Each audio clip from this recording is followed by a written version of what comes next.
Welcome friends, امید ہے کہ آپ سب خیریت سے ہوں گے۔ آج ہم ڈسکرپٹیو ٹائپ آف ریسرچ کی تیسری ٹائپ جو کہ کیس اسٹڈی میتھڈ ہے اسے اسٹڈی کریں گے۔ تو چلیے شروع کرتے ہیں۔ کیس اسٹڈی میتھڈ ایک ایسی فارم ہوتی ہے ڈسکرپٹیو ٹائپ آف ریسرچ کی جس کے اندر جو ریسرچر ہوتا ہے وہ کسی بھی پرسن، گروپ یا فنامنن کے بارے میں ان ڈیپتھ اس کی اسٹڈی کرتا ہے، انفارمیشن اکٹھی کرتا ہے۔ یہ سروے ریسرچ سے کافی حد تک مختلف ہوتا ہے، جس میں پارٹیسپینٹ سے آپ انٹرویوز لیتے ہیں، کوسچنز وغیرہ لیتے ہیں۔ تو آسان الفاظ میں کیس اسٹڈی کیا ہوتی ہے؟ کیس اسٹڈی ایسی آپ ایک ریسرچ کرتے ہیں جس کے بارے میں پہلے سے علم موجود نہیں ہوتا، یعنی ایسی چیزیں جن پر پہلے شاید کبھی ورک نہ کیا گیا ہو یا پھر جن پہ کام کرنا بہت زیادہ مشکل ہوتا ہو۔ تو کیس اسٹڈیز اکثر اوقات کسی بھی چیز کی وجوہات کو جاننے کے لیے کی جاتی ہیں۔ کیس اسٹڈیز کبھی بھی ڈائریکٹلی آپ کو کاز اینڈ افیکٹ ریلیشن شپ یا پھر آپ کی ہائپوتھیسس کو ٹیسٹ نہیں کرتی، بلکہ یہ آپ کو ان ڈیپتھ انفارمیشن پرووائڈ کرتی ہے کسی بھی فنامنن یا بیہیویئر کے بارے میں۔ اور کیس اسٹڈیز جو ہیں ان کی جو فائنڈنگز ہے وہ آپ جنرلائز نہیں کر سکتے، یعنی جو کام ادھر ہو رہا ہے وہ ہر طرف نہیں ہو سکتا۔ کیس اسٹڈیز جس فنامنن کے بارے میں کی جاتی ہے وہ خاص فنامنن ہوتا ہے، خاص وقت پر اور خاص کنڈیشن میں ہوتا ہے، جس کا مطلب کہ متبادل دوسری جگہ یا دوسرے وقت پر وہ کرنا ممکن نہیں ہوتا۔ تو دو طرح کی کیس اسٹڈیز کی ٹائپس ہیں، جو اپروچز ہیں۔ پہلی ایڈیوگرافک اپروچ اور دوسری ہے نوموتھیٹک اپروچ۔ آپ نے فرق یہ رکھنا ہے کہ کتنا زیادہ وسیع پیمانے پر آپ اسٹڈی کر رہے ہیں، وہی بنیاد ان دو ٹائپس کی۔ یعنی ایڈیوگرافک اپروچ میں آپ سنگل پارٹیسپینٹ یا گروپ آف انڈیویجول دیکھتے ہیں، یعنی کتنا جتنے ایک اسکول کی کلاس ہو گئی یا پھر specific social group, overall group نہیں، سوشل گروپ۔ جس طرح سیاسی جماعتوں کی مثال لی جائے تو آپ یا پی ٹی آئی بولیں گے، پیپلز پارٹی بولیں گے یا پھر کچھ اور، لیکن آپ یہ نہیں کہیں گے تمام سیاسی جماعتوں پر اسے اپلائی نہیں کر سکتے۔ تو ایسی جو ٹائپ ہوگی اپروچ کی اسے ایڈیوگرافک اپروچ کہتے ہیں۔ پھر نوموتھیٹک اپروچ ہے، اس میں ریسرچر جو ہے وہ ریسرچ پارٹیسپینٹس کو بہت بڑے پیمانے پر دیکھتے ہیں اور ان کی ایوریج لگاتے ہیں، یعنی کہ اوورال پاکستان کی، اوورال دی ورلڈ کی، ایشیا کی، تو ایوریجنگ کر کے وہ اپنے اپروچ کو آگے لے کے جاتے ہیں۔ فار ایگزامپل اس نے دی ہوئی ہے کہ reasons of the global financial economic crisis of 2008 and 10، جس پہ انویسٹیگیشن کی گئی۔ پھر یہ کہتا ہے کہ جی جو ٹیکنیکس ہیں کیس اسٹڈیز استعمال ہوتی ہیں ان میں پرسنل انٹرویوز آتے ہیں، ڈائریکٹ آبزرویشن آپ کرتے ہیں، سائیکومیٹرک ٹیسٹ لیتے ہیں یا ارکیول ریکارڈز لیتے ہیں گیدر انفارمیشن کو اکٹھا کرنے کے لیے۔ ارکیول ریکارڈ وہ ہوتے ہیں جو پہلے سے موجود ہوتے ہیں، آپ انہیں ایگزامن کرتے ہیں، یعنی جیسے پرانے نیوز پیپر آپ اٹھا کے دیکھتے ہیں، اس میں کوئی فائنڈنگز آئی ہوئی ہیں پرانی، کوئی بھی اس طرح کی چیز۔ تو یہ ٹیکنیک استعمال کی جاتی ہیں آپ کی کازیشن یعنی کاز کو ایکسپلور کرنے کے لیے، تاکہ جو انڈر لائنگ پرنسپلز ہیں آپ وہ دریافت کر سکیں۔ اور جو کیس اسٹڈیز ہوتی ہیں، کیس اسٹڈیز ہمیشہ راہ ہموار کرتی ہے نئی ہائپوتھیسز کے لیے، یعنی ایک ایسی چیز ہوتی ہے جس کے بارے میں اتنی زیادہ انفارمیشن آپ کو پاس نہیں ہوتی اتنی گہرائی میں، تو آپ اس کی انفارمیشن حاصل کرتے ہیں کیس اسٹڈی کے تھرو۔ جب وہ والی انفارمیشن آ جاتی ہے تو دوبارہ سے ہائپوتھیسز بنائی جا سکتی ہیں فیوچر میں، یعنی انفارمیشن بیس میں، نالج بیس میں اضافہ ہوتا ہے تو نئے طریقے سے آپ اس کے بارے میں سوچتے ہیں اور نئے اندازے لگاتے ہیں اور نئے ہائپوتھیسز جنریٹ کرتے ہیں۔ سب سے زیادہ اس کی جو آپ ایگزامپل دیکھ سکتے ہیں وہ کلینکل ریسرچز میں استعمال ہوتی ہے، جہاں پر ایک انڈیویجول کو مانیٹر کیا جاتا ہے یہ ڈٹرمن کرنے کے لیے کہ اس پر کیا افیکٹو ہے۔ لازمی نہیں ہے جو اس پر افیکٹو ہو وہ دوسرے پر بھی افیکٹو ہوگا۔ جس طرح انہوں نے اگزامپل دی ہوئی ہے کہ ایک کلائنٹ مینٹل ہاسپٹل میں گیا ہے جہاں پر وہ پروسیس اس کو اسٹڈی کیا جا رہا ہے اور وہ مختلف پروسیسز ٹریٹمنٹ کے میں سے گزر رہا ہے، جس طرح کہ انڈیویجول کاؤنسلنگ ہو گیا، گروپ تھیراپی یا میڈیکیشن۔ اب کوئی بھی رزلٹ اس اسٹڈی سے اس پرٹیکولر کلائنٹ پر اپلائی کیے جا سکتے ہیں، لیکن ان رزلٹس سے یہ بھی پتہ چلایا جا سکتا ہے کہ اس ٹریٹمنٹ کے پاسبل فیوچر رزلٹس کیا ہوں گے، افیکٹونیس اس کی کتنی ہوگی دیز پروسیسز کی جو ٹریٹمنٹ میں استعمال ہوئے ہیں۔ لیکن اگر کسی انڈیویجول کا پتہ کرنا ہے تو سیم پیشنٹ، یہ صرف اسی پیشنٹ کے لیے اسپیسیفک رہے گا۔ ایڈوانٹیجز اس کے ہیں کہ نیو ریسرچ جو ہوتی ہے اس کو سٹیمولیٹ کرتا ہے، اس کے لیے راہ ہموار کرتا ہے، جو پہلے سے اسٹیبلش تھیوریز ہوتی ہے اس کے ساتھ کنٹرڈکٹ کرتا ہے، پھر جو فنامنا یا پھر ایکسپیرینس ہو اس کے بارے میں ایک نئی طرح کے ویو پوائنٹ پیش کرتا ہے، اور ان ایکسیسیبل سچویشنز جن کے بارے میں پہلے انویسٹیگیٹ کرنا انہیں مشکل تھا، ان کے لیے ایک پرمٹ کے طور پر یہ ثابت ہوتا ہے، یعنی ان کے لیے بھی راہ ہموار کرتا ہے کہ آپ اس طرح بھی ریسرچ کر سکتے ہیں۔ ڈس ایڈوانٹیجز اس میں آتا ہے یہ ریپلیکیبل نہیں ہوتا، یعنی کہ یہ ریپیٹ نہیں ہو سکتا، ایک ہی بار ہوا ہے وہ سیم ٹائپ اسپیسیفک ٹائم پر۔ دوسری بات یہ کہ اس میں ریسرچ بائسنس بھی پائی جاتی ہے، یہ نیچے انہوں نے ویل نون کیس اسٹڈیز دی ہیں، جس میں ایک 5 سالہ بچے کا جو پہلے ہے وہ اس کا آرسز کا فوبیا کو ٹیسٹ کرنے کے لیے کہ واٹ ور دی ریزنز کہ اس کے پاس ایسا فوبیا تھا، ایٹسیٹرا دیگر دی گئی ہیں ایگزامپلس کے طور پہ۔ اگلا ہے کو ریلیشنل میتھڈ۔ کو ریلیشنل میتھڈ کیا ہوتا ہے؟ اس میں دو ویریبلس کے درمیان ان کے ریلیشن شپ کو میجر کیا جاتا ہے۔ یہ ایک ایسا پروسیجر ہے جس میں انویسٹیگیٹرز جو ہوتے ہیں وہ دو ویریبلس، کوئی بھی دو ویریبل ان کے درمیان کے جو کو ریلیشن ہے، جو ان کے میں کو ریلیشن ہے انہیں میجر کرتا ہے without controlling either of them, یعنی کہ جس طرح لوگوں کی ہائٹ اور ویٹ میں جو کو ریلیشن ہے وہ فائنڈ کیا جاتا ہے، ان دونوں پہ کسی طرح کا بھی اثر نہیں رکھا جاتا۔ پازیٹیو کو ریلیشن جب ہوتا ہے کہ ایک چیز کے بڑھنے سے دوسری چیز بھی بڑھتی ہے، یا ایک چیز کے بڑھنے سے کم ہونے سے دوسری چیز بھی کم ہوتی ہے، تو پازیٹیو کو ریلیشن ہوتا ہے یہ۔ پھر نیگیٹیو کو ریلیشن اسی طرح کہ ایک کے بڑھنے سے دوسری کم ہوتی ہے، دوسری کے کم ہونے سے ایک بڑھتی ہے۔ زیرو کو ریلیشن جب دو ویریبل کے درمیان کوئی بھی ریلیشن نہیں پایا جاتا، جس طرح اگزامپل کے طور پر اس نے دی ہے کہ چائے پینے سے انٹیلیجنس میں لیول آف انٹیلیجنس میں کوئی فرق نہیں پڑتا۔ کو ریلیشن کوفیشنٹ کیا ہوتا ہے؟ یہ ایک میتھمیٹیکل ایسٹیمیٹ ہوتا ہے دو ویریبلس کے درمیان ان کے ریلیشن شپ کا۔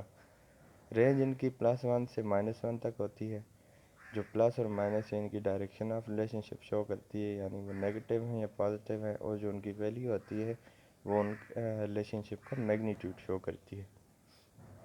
ایڈوانٹیجز کیا ہیں کہ وہ کوئی بھی ویریبل ان کے ساتھ چھیڑخانی نہیں کی جاتی، اس میں سے جو رزلٹ نکلتے ہیں وہ زیادہ اپلیکیبل ہوتے ہیں، ریسرچرز جو ہیں وہ ریلیشن شپ کی ڈائریکشن اور اس کی اسٹرینتھ بھی معلوم کر سکتے ہیں۔ ڈس ایڈوانٹیجز کیا ہے کہ یہ صرف ریلیشن شپس کو انکور کرتی ہے، یہ بھی نہیں بتا سکتی کہ کس ویریبل کا کتنا زیادہ انفلوئنس ہے، سب سے زیادہ کس کا انفلوئنس ہے۔ پھر بہت ٹائم کنزیومنگ پروسیس ہوتا ہے، اور مختلف ان نیسیسری ویریبل بھی آپ کی انفارمیشن کے ساتھ انٹرفیئر کر سکتے ہیں۔ اب جو دوسری ٹائپ ہے ریسرچ میتھڈس کی، ایکسپیریمنٹل ٹائپ، اس پر ہم آتے ہیں۔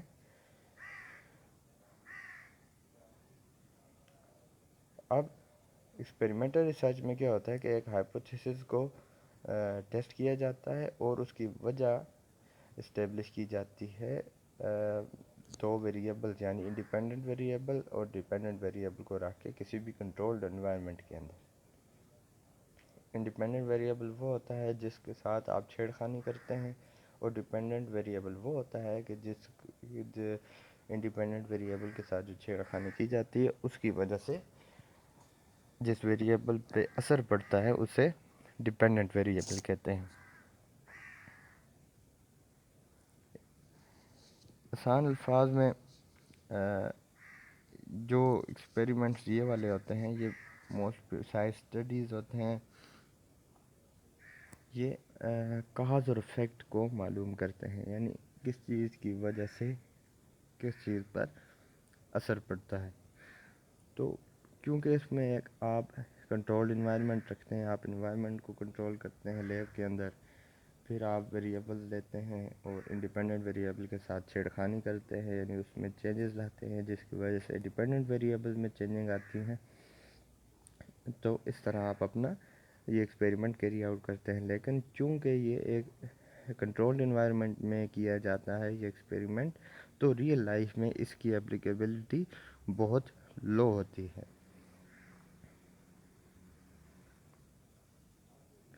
تو جو اس ایکسپیریمنٹ کے دوران جو ایکسپیریمنٹر ہوتا ہے وہ یہ ڈیسائیڈ کرتا ہے کہ صرف انڈیپینڈنٹ ویریبل کے ساتھ ہی چھیڑخانی کی جائے، یعنی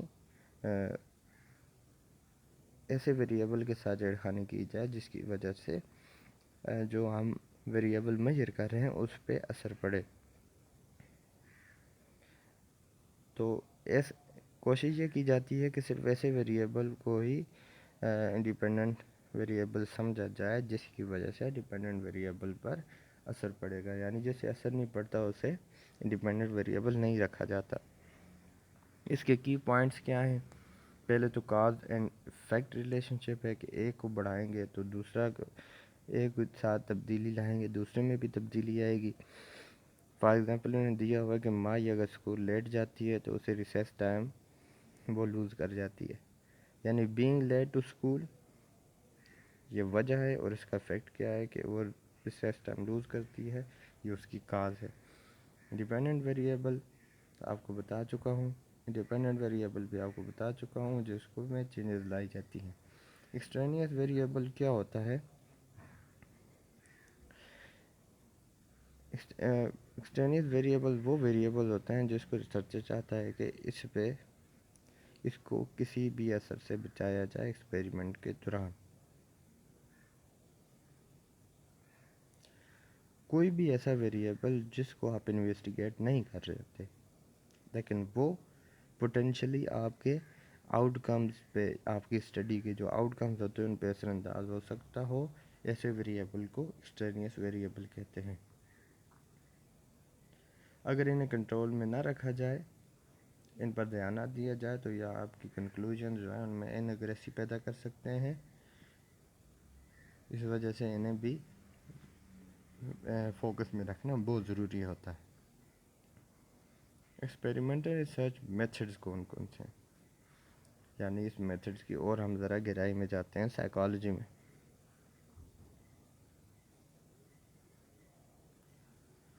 ایکسپیریمنٹل ریسرچ جو سائیکالوجی میں استعمال ہوتی ہے وہ 4 گولز سائیکالوجی کے اچیو کرنے کے لیے یوز کی جاتی ہے. پہلی بات ڈسکرائب کیا جاتا ہے explaining, predicting and controlling the behaviour and mental processes.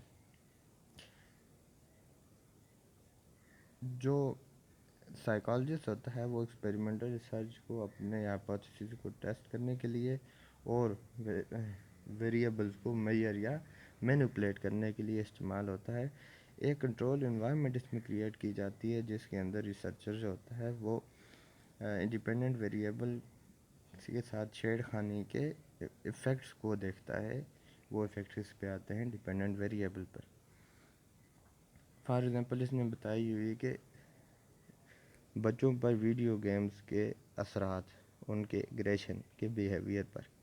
اس میں کیا کہ ایکسپیریمنٹ میں کیا کیا جاتا ہے کہ 2 گروپ آف چلڈرن لیے جاتے ہیں. ایک کو وائلنٹ گیم 1 گھنٹے تک کھلائی جاتی ہے اور ایک کو non violent game. Violent game اور نان وائلنٹ گیم یہ انڈیپینڈنٹ ویریبلز ہیں اور ان کا جو بیہیویئر ہے ایگریشن کا وہ ڈیپینڈنٹ ویریبل ہے. تو 1 گھنٹے کھیلنے کے بعد انہیں آپس میں سوشلائز کیا جاتا ہے اور ان کو مانیٹر کیا جاتا ہے کہ یہ مختلف قسم کی گیمز کھیلنے کی وجہ سے ان کے ایگریشن بیہیویئر میں کتنا اثر پڑا ہے۔ انڈیپینڈنٹ اور ڈیپینڈنٹ ویریبل۔ ڈیپینڈنٹ ویریبل وہ ہے جس کے ساتھ آپ چھیڑ خانی کرتے ہیں، جس کو کنٹرول کرتے ہیں، جس کے ساتھ تبدیلی لاتے ہیں، اور ڈیپینڈنٹ ویریبل جو ہوتا ہے جو انڈیپینڈنٹ ویریبل کی وجہ سے چینج ہوتا ہے، اور ڈیپینڈنٹ ویریبل کو ہی آپ لوگ کسی ایکسپیریمنٹ میں میئر کرتے ہیں۔ فار ایگزامپل ایک سمپل ایکسپیریمنٹ کے اندر ایک گروپ کو کوکیز دی جاتی ہیں اور ایک گروپ کو کوکیز نہیں دی جاتی ان کے ٹاسک کمپلیٹ کرنے پر، دیکھنے کے لیے کہ کتنا جلدی یہ کام کرتے ہیں۔ تو ایکسپیریمنٹ جب کیا گیا اس کے اندر یہ پایا گیا کہ جن کو کوکیز دی جاتی ہیں ٹاسک کے بعد وہ جلدی اپنا کام ختم کرتے ہیں، اور جن کو نہیں دی جاتی وہ نہیں کرتے۔ تو اس میں جو کوکیز ہیں وہ انڈیپینڈنٹ ویریبلز ہیں، اور ان کا جو ٹائم ہے وہ ڈیپینڈنٹ ویریبل ہے۔ انہوں نے نیچے پہ دیا ہوا ایفیکٹ آف ریوارڈ، یعنی اگر آپ کوکیز دیتے ہیں تو بہتر اور جلدی ٹاسک کمپلیٹ ہوتا ہے، کوکی نہیں دیتے ہیں تو ٹاسک تھوڑا سا لیٹ کمپلیٹ ہوتا ہے۔ یہ ریوارڈ کا ایفیکٹ بھی اس سے ہم لوگ اندازہ لگا سکتے ہیں۔ پھر ایکسپیریمنٹل ڈیزائن، کہ ایکسپیریمنٹ کو ڈیزائن کس طرح کیا جائے۔ جو پرپز ہوتا ہے کسی بھی ایکسپیریمنٹ کا، دو ویریبل کے درمیان ریلیشن شپ کو انویسٹیگیٹ کی جاتا ہے کسی بھی ہائپوتھیسس کو ٹیسٹ کرنے کے لیے۔ سائنٹیفک میتھڈ استعمال کیا جاتا ہے اس میں کسی بھی ایکسپیریمنٹ کو پلان یا ڈیزائن کرنے کے لیے جو کہ آپ کے ریسرچ کے کوشچن کو آنسر کر سکے گی۔ جو بیسک سٹیپس ہیں ایکسپیریمنٹل ڈیزائن کے، ان میں یہ ہوتا ہے کہ پہلے آپ کوشچن کو آئیڈینٹیفائی کرتے ہیں کہ آپ جاننا کیا چاہتے ہیں، پھر آپ research back ground research perform کرتے ہیں یہ جاننے کے لیے پہلے سے اس کوشچن کے بارے میں کتنا کچھ معلوم ہے، پھر آپ ایک ہائپوتھیسس کریٹ کرتے ہیں، پھر سٹیپ نمبر 3 میں آپ ڈیپینڈنٹ اور انڈیپینڈنٹ ویریبل کو آئیڈینٹیفائی کرتے ہیں اور پھر انہیں ڈیفائن کرتے ہیں کہ اصل میں یہ ہیں کیا۔ پھر آپ یہ ڈٹرمن کرتے ہیں، یہ طے کرتے ہیں کہ کس طرح سے انڈیپینڈنٹ ویریبل جو ہے اس کے ساتھ چھیڑخانی کی جائے گی یا اس میں تبدیلی لائی جائے گی، اور ڈیپینڈنٹ ویریبل کو کس طرح سے میئر کیا جائے گا۔ ایکسپیریمنٹل ڈیزائن کے کچھ امپورٹنٹ پرنسپلز ہیں جو ہمیشہ ذہن نشین رکھنا بہت ضروری ہے، کہ ایک پورلی ڈیزائن جو اسٹڈی ہوگی وہ ریلائبل ڈیٹا پروڈیوس نہیں کرے گی۔ کچھ کی کمپوننٹس ہوتے ہیں ہر ایکسپیریمنٹ میں جنہیں ضرور انکلوڈ کرنا چاہیے۔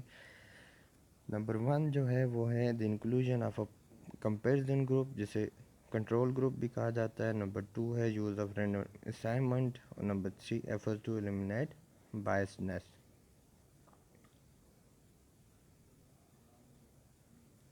جب کوئی بھی اسٹڈی پراپرلی ڈیزائنڈ ہوتی ہے تو جو واحد ڈفرینس ہوتا ہے دونوں گروپس کے درمیان وہ وہی ہوتا ہے جو ریسرچر کرتا ہے۔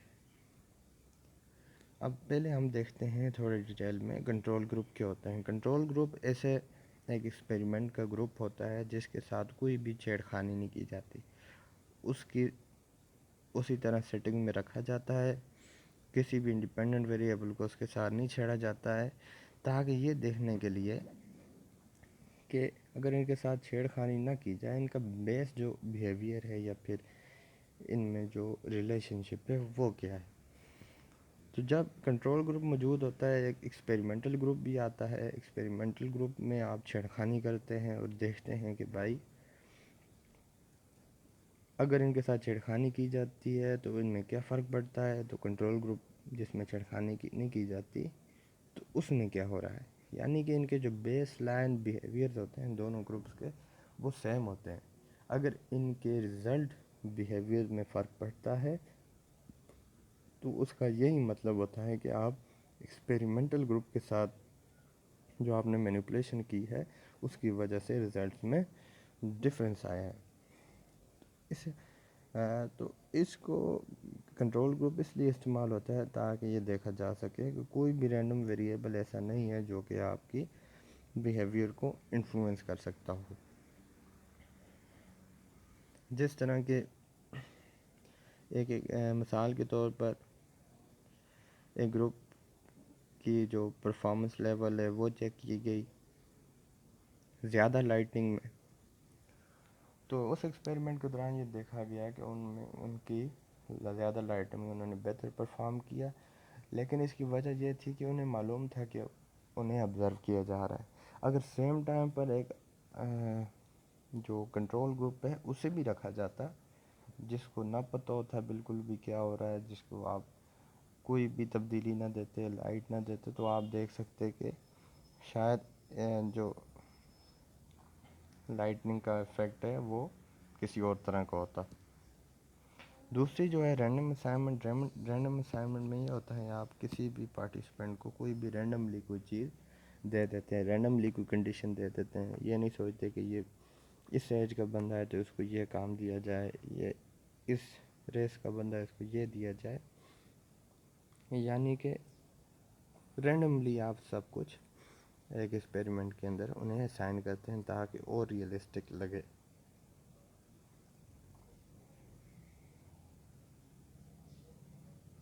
تو اس طریقے سے کیا ہوتا ہے کہ آپ جو ان پلانڈ ویریبل انفلوئنس ہوتے ہیں جو آپ کے ریزلٹس پر بھی اثر انداز ہوتے ہیں انہیں منیمائز کر سکتے ہیں. کس طرح سے کہ آپ اپنے سبجیکٹس کو مختلف ٹریٹمنٹ گروپ کی طرف اسائن کرتے ہیں. اور یہ رینڈم اسائنمنٹ یہ بھی انشور کرتی ہے کہ آپ کے جو سبجیکٹس کے اندر پہلے سے موجود ڈفرینسز ہیں وہ آپ کے ایکسپیریمنٹ میں کوئی اثر نہیں ڈالتے. اسی طرح سے ایج فیکٹر جو ہیں، age, socio economic status, personality measures یا دوسرے انڈیویجول ویریبلز ہیں، وہ اوور آل گروپ جو آپ کا ٹوٹل ہوتا ہے اس کے رسپانس پر کوئی افیکٹ نہیں ڈالتے.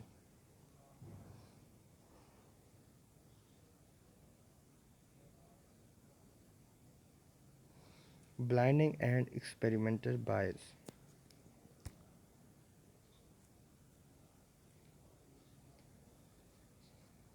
جو کنٹرول گروپ کے اثر کو پریزرو کرنے کے لیے ریسرچر اور سبجیکٹ دونوں کو بلائنڈ رکھا جا سکتا ہے. اگر کوئی ریسرچر ایک ایکسپیریمنٹ سے کچھ مخصوص رزلٹس ایکسپیکٹ کرتا ہے اور اسی طرح نہ جانتے ہوئے سبجیکٹ کے رسپانس پر اثر انداز ہوتا ہے، تو اس بات کو کیا کہتے ہیں؟ ڈیمانڈ بائس. کہ اس کی ڈیمانڈ کی وجہ سے جو رزلٹس ہیں ان پر اثر پڑا ہے. پھر اسی طرح جب ایک ایکسپیریمنٹر جو ہوتا ہے وہ نہ چاہتے ہوئے انفارمیشن کو اس طرح سے انٹرپریٹ کرتا ہے، لیکن اس طرح سے انٹرپریٹ کرتا ہے جو کہ ہائپوتھیسس کو سپورٹ کر سکتی ہے، لیکن ایٹ دی سیم ٹائم مختلف قسم کی انٹرپریٹیشن بھی پاسبل ہوتی ہیں. اس سچویشن کو یا اس افیکٹ کو کیا کہتے ہیں؟ Expectancy effect. تو یہ ایکسپیریمنٹل جو بائس ہوتی ہے اسے کاؤنٹر کرنے کے لیے جو سبجیکٹس ہیں انہیں جو ایکسپیریمنٹل سبجیکٹس ہیں جو لوگ پارٹیسپینٹس ہوتے ہیں انہیں انفارم نہیں کیا جاتا ایکسپیریمنٹس کی انٹینشنز کے بارے میں کہ ہم ایکسپیریمنٹ میں کیا دیکھنا چاہتے ہیں. تو اس پروسیس کو کیا کہتے ہیں؟ سنگل بلائنڈنگ کہتے ہیں. اور اگر وہ لوگ جو انفارمیشن کلیکٹ کر رہے ہوتے ہیں اور دوسرے جو پارٹیسپینٹس ہوتے ہیں دونوں کو ان انفارم رکھا جائے تو اسے ڈبل بلائنڈ ایکسپیریمنٹ کہا جاتا ہے. بلائنڈنگ کو استعمال کر کے جو ریسرچر ہوتا ہے وہ ان انٹینشنلی ایکسپیریمنٹس کے آؤٹ کم پر جو وہ اثرات مرتب کرتا ہے ان کو ایلیمنیٹ کرنے کے چانسز کو بڑھایا جاتا ہے کہ ایسا کچھ بھی ایکسپیریمنٹل بائس میں موجود نہ رہے. جو ایکسپیریمنٹل ریسرچ کی اسٹرینگس ہیں انہیں ہم دیکھتے ہیں اور ویکنیسز کو. Strengths of experimental research. جو ایکسپیریمنٹل کی ریسرچ کی ایک مین جو اسٹرینتھ ہے وہ یہ ہے کہ آپ کی کاز اور افیکٹ کے ریلیشن شپ کو دو ویریبل کے درمیان جو موجود ہوتا ہے اسے ڈٹرمن کرنے کے لیے استعمال ہوتا ہے. جب آپ ایک سسٹمیٹکلی دوسری بار یہ کہتا ہے جب سسٹمیٹکلی آپ کسی بھی انڈیپینڈنٹ ویریبل کے ساتھ مینیپولیشن کرتے ہیں تو ریسرچر جو ہوتا ہے وہ کانفیڈنس کے ساتھ ڈیپینڈنٹ ویریبل پہ جو انڈیپینڈنٹ ویریبل کا افیکٹ ہوتا ہے اسے میئر کر سکتا ہے. تیسری جو چیز ہے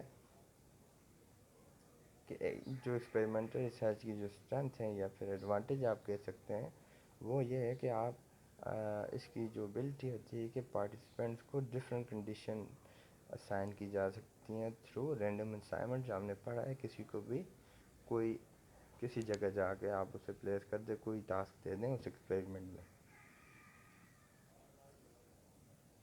اور چوتھا یہ کہتا ہے کہ جو رینڈملی اسائننگ آپ کرتے ہیں مختلف کنڈیشن میں پارٹیسپینٹ کو وہ انشور کرتی ہے کہ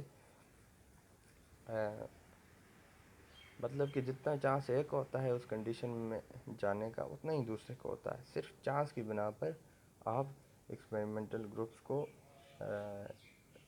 چیزیں اسائن کرتے ہیں. اس کی وجہ سے کوئی بھی ڈفرینس یعنی دونوں کے درمیان مختلف گروپس کے درمیان موجود نہیں رہتا. جو ویکنیسز ہیں ایکسپیریمنٹل ریسرچ کی پہلی وہ کہتا ہے کہ آلدو ایکسپیریمنٹل جو ریسرچ ہوتی ہے وہ کیجویلٹی کوشچنز کو آنسر دے سکتی ہے جو کہ انکلیئر رہ جاتے ہیں کوریلیشن تھیوریز میں کیونکہ ادھر کوئی بھی مینیپولیشن نہیں کی جاتی. لیکن ہمیشہ یہ نہیں ہوتا. کبھی کبھار جو ایکسپیریمنٹس ہیں وہ ناممکن ہوتے ہیں یا ایتھیکل نہیں ہوتے. فار ایگزامپل اگر وائلنٹ ویڈیو گیمز والی ہم نے جو بات کی تھی بچوں کے ایگریشن بیہیویئر کو چیک کرنے کے لیے اس میں ہم بچوں کو بہت زیادہ دیر تک وائلنٹ ویڈیو گیم ایکسپیریمنٹ کے طور پر کھیلنے کے لیے نہیں کہہ سکتے کیونکہ یہ ان کے ایگریشن پہ بیڈ افیکٹ ڈالے گی اور ان ایتھیکل ہے یہ چیز. اور دوسری بات یہ کہ جو ایکسپیریمنٹلز ہوتے ہیں وہ اس ریسرچ کے اندر کنٹرول آرٹیفیشیل انوائرمنٹس پر زیادہ انحصار کرتے ہیں جس وجہ سے ریئل ورلڈ سچویشن میں اسے جنرلائز کرنا مشکل ہو جاتا ہے. اور اگر یہی بات ہے تو ایکسپیریمنٹ جب اس طرح ہوتا ہے کہ آپ کسی بھی ایکسپیریمنٹ کے رزلٹس کو جنرلائز نہیں کر پاتے ریئل ورلڈ سچویشن میں تو جب ایسے معاملات ہوتے ہیں تو اسے کہا جاتا ہے پور ایکسٹرنل ویلیڈیٹی. یعنی اس ایکسپیریمنٹ کی آؤٹ سائڈ ایکسٹرنل سچویشن میں ویلیڈیٹی جو ہوتی ہے وہ پور ہوتی ہے یعنی اس کے ریئل لائف سچویشن کے ساتھ ریزمبلنس بہت لو ہو جاتی ہے. Critical research issue ethics of research. کچھ ریسرچ کے کچھ ایتھکس ہوتا ہے جس میں وہ پہلے بات یہ کہتا ہے کہ پارٹیسپینٹس کو ان کے فزیکل یا مینٹل نقصانات سے بچایا جاتا ہے.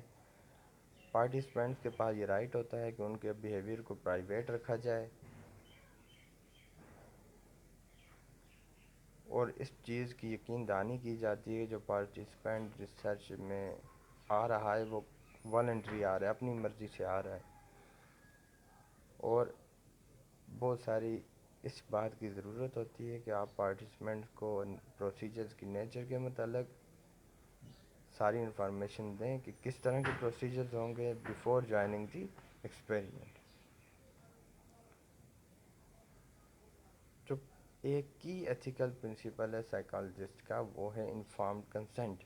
انفارمڈ کنسنٹ یہ ہوتا ہے کہ آپ پہلے سے پارٹیسپینٹس کو بتا دیتے ہیں کہ اس اسٹڈی کی آؤٹ لائنز کیا ہیں اور ان کی پارٹیسپیشن کس طرح کی ہوگی کتنے رسک ہو سکتے ہیں ایکسپیریمنٹ کے اندر اور اس بات کا یقین بنایا جاتا ہے اس طرح پیورلی والنٹری پارٹیسپینٹس ہوں اور وہ کسی ٹائم بھی ایکسپیریمنٹ کو چھوڑ کے جا سکتے ہیں. پھر جب اینیملز کے ساتھ ایسے ایکسپیریمنٹ یا ریسرچ کنڈکٹ کی جاتی ہے تو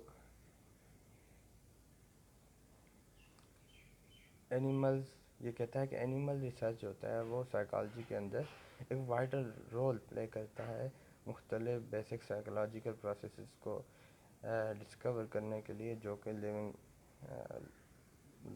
تھنگس کے لیے بہت زیادہ، یا لیونگ ہیلدی لائف، اچھی زندگی جینے کے لیے بہت زیادہ ضروری ہے۔ امریکہ میں اس کے لیے بہت سخت فیڈرل اسٹیٹ لاز اور پالیسیز موجود ہیں، جو کہ لینڈ مارک ان کا ایک ہے اینیمل ویلفیئر ایکٹ 1996۔ پھر یہ کہتا ہے کہ ان ریسرچرز کی طرح جو کہ انسانوں کے ساتھ اپنے ریسرچ کنڈکٹ کرتے ہیں، اسی طرح جو جانوروں کے ساتھ اپنا ایکسپیریمنٹ کیری آن کرتے ہیں، وہ ان کی اپنی ایک گائیڈ لائنز ہوتی ہیں، جس وجہ سے وہ یہ طے کرتے ہیں کہ اینیملز کو کسی بھی قسم کا سفر نہ کرنا پڑے، اور یہ یقین بنایا جاتا ہے کہ ہر قسم کی ایفرٹ کی جائے تاکہ جو جانوروں کی ڈسکمفرٹ ہے، یا ان کی بیماری، یا ان کو جو درد ہوتا ہے، وہ کم سے کم ہو سکے۔ تو یہ تھا ہمارا آج کا ٹاپک۔ امید ہے آپ کو سمجھ آ گئی ہوگی۔ اگر آپ ایک بار دوبارہ سنیں گے تو آپ کو دوبارہ یہ پڑھنے کی بھی ضرورت نہیں پڑے گی۔ بہت بہت شکریہ، اپنا خیال رکھیے گا۔